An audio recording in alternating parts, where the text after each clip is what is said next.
Ranked number 3 in the world. Ranked number 1 in the world for women. With 9 victories here on the corner of Surf and Stillwell, I give you Miki Sudo!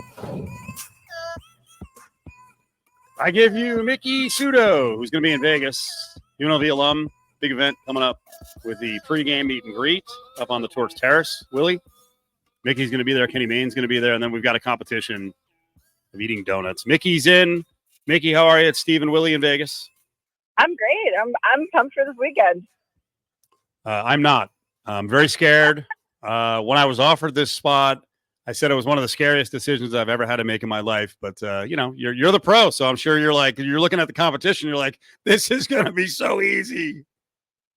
No, not like that. I mean, we're going to be competing against, we've got some fun celebrity guests who are going to bring their A game, but this is expected to be a huge crowd. There are going to be a lot of eyes on me.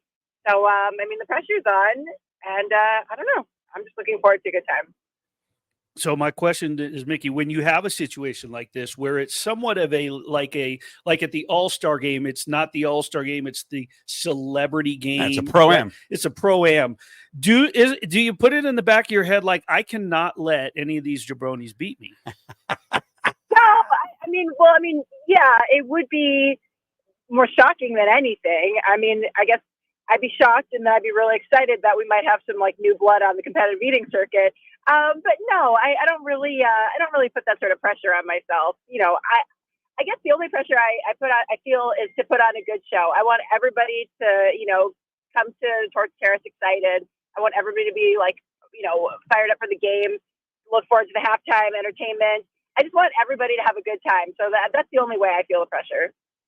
I am on your Wikipedia page, and I immediately did a search for the word donut. I do not see one. Do you know how many you could take down? She's done donut eating contests, okay. And I think you've done it this year. Have you done a full donut? Because I know you did the donut holes this year. Yeah. So I did Salvation Army hosted a donut eating contest earlier this year. But the thing is, all donuts are kind of like, no donuts are created equal. So right. In terms of size, consistency, density, even temperature, so I don't exactly know what the donuts are going to be like on Friday. So that's a huge variable.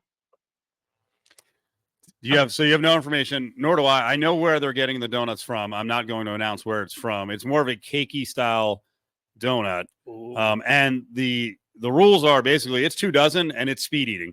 So I've been saying all along, I think you could do 2 dozen donuts in a couple of minutes. Do you have any idea? Like, did you do any sort of test eat? Have you trained for this specifically? Yeah. Again, it depends if it's going to be like a light Krispy Kreme type donut or more of like a dense, hearty, yeasty donut. I think more recently, hold on, there's some sort of beeping going on. Oh my God, look. I think more recently I did, I was in Thailand and there were denser donuts. I want to say I did something like, 56 in 10 minutes. But they could fly. Do you know if we're allowed to dunk? That's another variable. I'm really just here. I'm rolling with the punches on this one. I know you're so because you're a pro, you're great at this. So you're like, yeah, whatever it is. I've been asking about the dunking, whether it would be water, if you could do dunk it in milk. I think I read that for some donut eating contest in the past, and Miki Sudo's on with us, UNLV alum, that you prefer black coffee. Exactly. It's kind of like when I'm competing in savory foods, I like something sweet or refreshing. If I'm competing in a really sweet food, I like something, bitter like coffee. So it's kind of like to offset. And that's really just to combat flavor fatigue, or that's what we call it. Just like when that cloying sweetness starts to get to you on like donut number 23, you have a sip of black coffee and it's like, okay, we're back to baseline. We're ready for another one. So yeah, I think if I were to have it my way, I would do dunking. I would opt for hot liquids. I would use hot coffee. Yeah, that's how I'd go about it. Milk is an interesting choice, though. I don't know. That's new to me. Yeah, that one. I love milk, but I was toying with that a little bit. I haven't trained yet, and I might try to do a little eat off maybe later tonight or tomorrow. That's another question. Miki Sudo is in this donut eating contest. It's to raise awareness for Breast Cancer Month. It's at the game at UNLV and Syracuse, going against local celebs, which I'll use celeb very lightly for me. Are we supposed to fast? like sometime during this week? Obviously, the clock is ticking here. Am I supposed to fast Don't for a give day him and a any half? tips. No tips. I mean, yeah. I mean, I probably because we're going to be eating pretty late in the day. I mean, if you've had your breakfast and your midday snack and your lunch and a few beers at the game, I mean, you might not be in any condition to eat a couple donuts. So I myself will be eating a little bit lighter that day. But I mean, I don't think it's going to be a strict capacity contest. But I mean, I guess it's all relative. Yeah. Well, here's my challenge. I was going to say, Mickey, here's my challenge. I have to work the second half on the sidelines as a broadcaster. So I'm like, really, I'm going to be pushing the limits here. The football players will be out there sweating, what's off and not vomiting. I might be vomiting just walking on the sidelines. No, you'll have that like surge of energy from all the sugar you'll consume. I like it. I don't know. Silver lining. Yeah. So Mickey, when you train so there's many different ones, right? There's the quantity for the longer duration, or there's something like this, speed eating. What are the different types of training you maybe do for, I don't know, I'm just throwing this out there, I'm spitballing here, but for your esophagus, for your, your like Steve asked, for fasting. Here it's a speed. It's not, it's how many 2 dozen can go down in whatever is 5 minutes, or it's just in terms of time. 2 dozen donuts as fast as we can do. So is the training different, basically? Yeah, I mean, I guess familiarity with the food is probably the most essential component. So like I think of like chicken wings and baby back ribs as like a speed contest because we don't really get full. It's how quickly can you manipulate around the bone, really, like how quickly can you get the meat off the bone. So I really just think, first of all, you don't want to be, figuring out the anatomy of a chicken wing mid contest when there's so much on the line. So it's like the more familiar you are, I mean, it's kind of a disadvantage because I don't really know what kind of donuts we're going into other than I think if they're the ones readily available at Allegiant Stadium, I have a good guess. Known for their pink in color, I don't know, nature. But anyway, where was I going with this? So yeah, I think being familiar with the foods, like knowing how much or how quickly they absorb liquid if you're dunking, or how much liquid you need to take in if you're just, shooting with water. Those are kind of good things to know. How many bites each food requires, that's all good to know. But in terms of like capacity and stretching, I don't really find that super necessary for speed contests. It's just more of a sprint. It's like, just don't trip out of the gate. You can't make stupid mistakes, basically. You know what I mean? Like, there's no time to stumble. Like in the first 10 seconds, the thing's over because there's no time to correct yourself. Once again, speaking with Miki Sudo, UNLV alum, competitive eater. I'm looking down the list here: fried asparagus, gyros, pepperoni rolls, of course, hot dogs and wings. I don't see anywhere with Twinkies, tacos. We talked about this last week when Steve announced this and that you were going to be part of this. And I think somebody asked, what would be the food that you would, and I said, for me, donuts would be great for me because the two foods I think you do not have to be hungry for, I think it's against the law to even say I'm not hungry, is donuts and pizza. I don't think you have to be hungry for either one if you want a slice or a donut. Are there pizza eating contests? Oh, absolutely. And there are a lot of pizza challenges. It's been a while since I've looked at food challenges in the Las Vegas area, but that's kind of how I got my start. Finish this big pizza and collect the jackpot. I've done a number of those here in Florida. I think, like when we're in Buffalo, New York for the chicken wing eating competition, the day prior to that, we actually have like a first to finish 5 pounds of food contest. It's like it's a sprint. And half of that, or actually more than half that weight, comes from pizza. So, I get a little bit of practice. I'm just looking at, not my Wikipedia page, but the Major League Eating page. If you go to majorleagueeating.com and just like pull up my stats, like under rankings, I unfortunately have dropped down number 5. That's where you can find me. But at the very bottom, it says donuts glazed. Each one was 2 ounces. And I ate 87 donuts in 8 minutes. And that was in Thailand. What was the consistency of that? Because you talked about consistency. Yeah, they were a little bit heavier, more dense. That was a dunking contest, and it was, let me tell you, like I had hot liquid to dunk in, but just the ambient temperature was like, it was like a sauna to begin with. So that's maybe why the numbers were a little bit higher.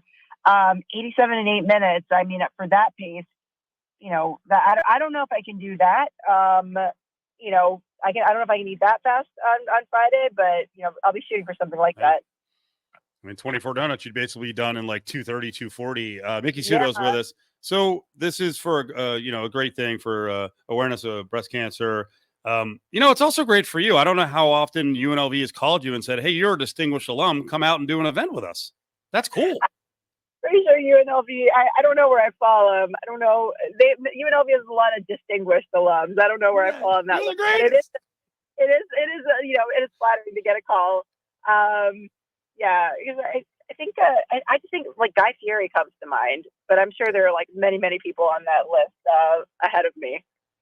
But I mean, if I can make people laugh and have a good time, celebrate this awesome event, just kind of have fun, raising awareness for charity and a good cause. I mean, it's just all around a great time. So.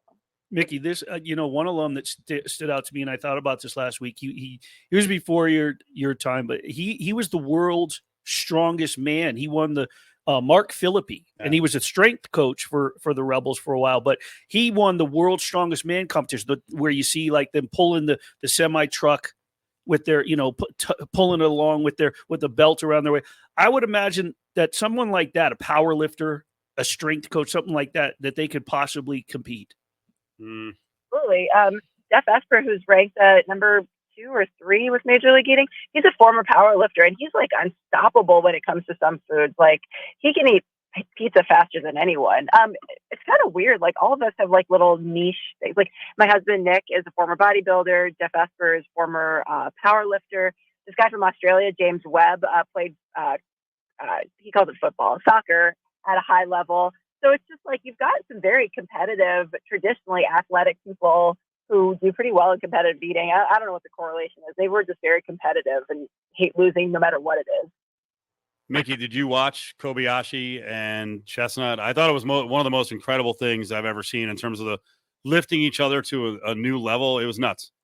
Oh, absolutely. That was such an awesome event. And the thing is, like, I think it was produced so well. I would love to see Netflix throw together a women's counterpart to that event. So, I mean, they had Leah eating watermelon, but, I'd love to see her maybe like, throw her hat in the ring with hot dogs. And, we could do Sudo versus Shutt Keever, women's hot dog eating showdown.